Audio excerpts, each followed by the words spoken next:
the Word of Truth. My name is Brother Rodney, and reading today will be Brother Zach. Today's lesson is entitled, The Commandments from the Beginning are Ordained unto Life. The commandments from the beginning are ordained unto life.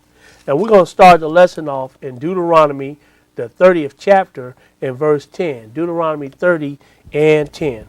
Go ahead and read. If thou shalt hearken unto the voice of the Lord thy God, to keep his commandments and his statutes which are written in this book of the law, and if thou turn unto the Lord thy God with all thine heart and with all thy soul, for this commandment which I commanded thee this day, it is not hidden from thee, neither is it far off. It is not in heaven, that thou shouldest say, who shall go up for us to heaven? So you don't have to go up to heaven to get these commandments. Go ahead and read. And bring it unto us, that we may hear it and do it. Neither is it beyond the sea, that thou shouldest say, who shall go over the sea for us and bring it unto us? So you don't have to go over the sea. No one has to go over the sea to get these commandments and bring them unto you. Go ahead and read. That we may hear it and do it. But the word is very nigh unto thee, in thy mouth and in thy heart, that thou mayest do it. See, I have set before thee this day life and good. Now, so the Lord tell you, he said, see, this day I have set before you to this day life and good. Go ahead and read. And death and evil. In that I command thee this day to love the Lord thy God, to walk in his ways, and to keep his commandments. Now, this is walking in the Lord's ways by keeping his commandments. Go ahead and read. And his statutes and his judgments, that thou mayest live and multiply. And the Lord thy God shall bless thee in the land whither thou goest to possess it. Oh, so now this is how you get your blessing. That's right. By walking in the Lord's commandments. Go ahead and read. But if thine heart turn away, so that thou wilt not hear, but shall be drawn away, and worship other gods, and serve them, I denounce unto you this day, that ye shall surely perish, and that ye shall not prolong your days upon the land, whither thou passes over Jordan to go to possess it. I call heaven and earth to record this day against you, that I have set before you life and death. He said, I've set before you life and death. Blessing and cursing. Blessings and cursings. Go ahead and read. Therefore choose life. That's what the Lord wants you to do. He wants you to choose life. Because he said, I wish that none should perish, but that all should come to repentance. So he said, choose life. That both thou and thy seed may live. That thou mayest love the Lord thy God, and that thou mayest obey his voice. Obey his voice, not your preacher's voice, not your mother and your father's voice when it comes to this. Obey the Lord's voice. Go ahead and read. And that thou mayest cleave unto him. For he is thy life. He is thy life. Go ahead and read. And the length of thy days. Go ahead. That thou mayest dwell in the land which the Lord sware unto thy fathers, to Abraham, to Isaac, and to Jacob. All right, now let's go over to Matthew, because I want to clear something up real quick. A lot of people say that the Lord has done away with his commandments and his laws. Well, let's go to Matthew, the 5th chapter, real quick. Matthew 5 and 17. Matthew 5 and 17. When you get it, brother, go ahead and read. Matthew 5 and 17. Go ahead. Now, this is the master talking. Go ahead and read. Think not that I am come to destroy the law or the prophets. I am not come to destroy, but to fulfill. Now, we don't need to read no more of this, do we? He said, think not that I come to destroy the law or the prophets. He did not come to destroy, but to fulfill. Go ahead and read. For verily I say unto you, till heaven and earth pass, one jot or one tittle shall in no wise pass from the law till all be fulfilled. Go ahead and read. Whosoever therefore shall break one of these least commandments and shall teach men so, he shall be called the least in the kingdom of heaven. Now, does this sound like the Lord doing away with his commandments? No, sir. He's not doing away with his commandments. Read on. But whosoever shall do and teach them, the same shall be called great in the kingdom of heaven. All right, now, let's go over to Psalms, the 78th chapter, Psalm 78.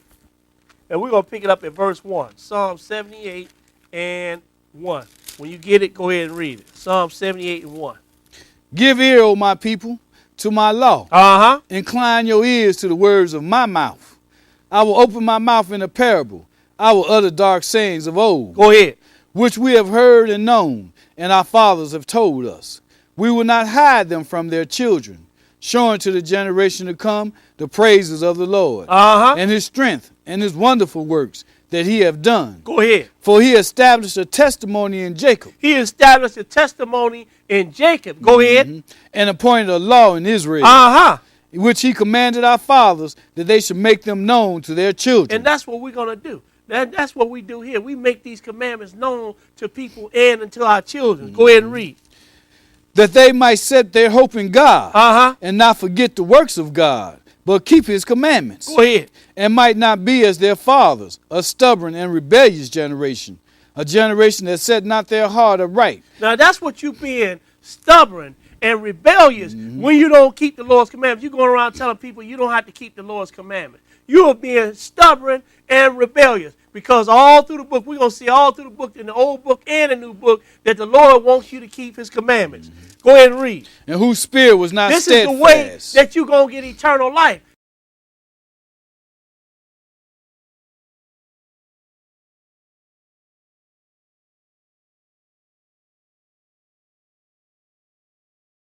On the second chapter, 1 John 2, and we're going to pick it up at verse 7.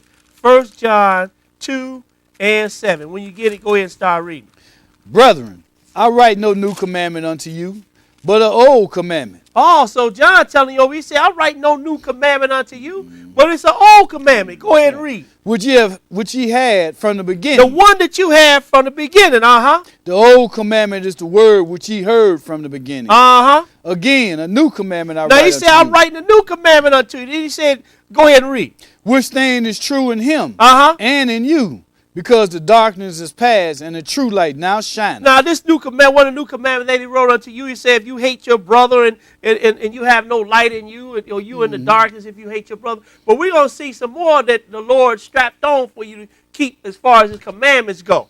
We're going to look at that a little later. But let's go over to Genesis, the 4th chapter, because he said the commandments which you had from the beginning. Now keep in mind, the commandments are the law. Okay, so now we're going back to Genesis, the 4th chapter. Back to Genesis, the 4th chapter, to the beginning. Genesis 4, we're going to pick it up in verse 1. Go ahead and read. And Adam knew Eve, his wife. And she conceived and bare Cain and said, I have gotten a man from the Lord. And she again bare his brother Abel. And Abel was a keeper of sheep, but Cain was a tiller of the ground. And in process of time it came to pass that Cain brought of the fruit of the ground an offering unto the Lord. Go ahead. And Abel he also brought of the firstling of his flock, and of the fat thereof. And the Lord had respect unto Abel and to his offering. Go ahead. But unto Cain and to his offering he had not respect. And Cain was very wroth, and his countenance failed. Now Cain was upset because the Lord had respect unto his brother's offering, but not respect unto his. Go ahead and read. And the Lord said unto Cain, Why art thou wroth? And why is thy countenance fallen? If thou doest well. He said, why are you wroth? And why is your countenance fallen? If you do well, shall thou not be accepted? He said, you'll be accepted too. That's if you do well. But if you don't do well, go ahead and read. And if thou doest not well, sin lieth at the door. Hold it now. He says, sin lieth at the door. That's right. Sin lieth at the door. Now, we all the way back here in Genesis, the 4th chapter, and the Lord just put something on the table right here. He said, sin lieth at the door. Now, let's go see real quickly what sin is. Let's go to 1 John, the 3rd chapter. 1 John 3, we're going to read one verse, verse 4. 1 John 3 and 4. When you get it, go ahead and read it. 1 John 3 and verse 4. Let's see what sin is. Go ahead. Whosoever committeth sin, transgressive also the law. Oh, so you mean the Lord telling Cain, if you do it well, you're going to be accepted. But if you sin or if you break the law, sin lieth at the door. That's what the Lord is telling him. So we see that the law is from the beginning. That's right. The law is from the beginning. Go ahead. We're going back now to Genesis, the 4th chapter. Genesis 4th chapter. Pick it back up at verse 7. Verse 7. Go ahead. If thou doest well, shall thou not be accepted. And if thou doest not well, sin lieth at the door. So he said, you breaking the law then. It's going to lie at the door. You breaking the law, it's going to be lying at the door. Go ahead and read. And unto thee shall be his desire, and thou shalt rule over him. Go ahead and read. And Cain talked with Abel his brother. And it came to pass, when they were in the field, that Cain rose up against Abel his brother, and slew him. And the Lord said unto Cain, So what did he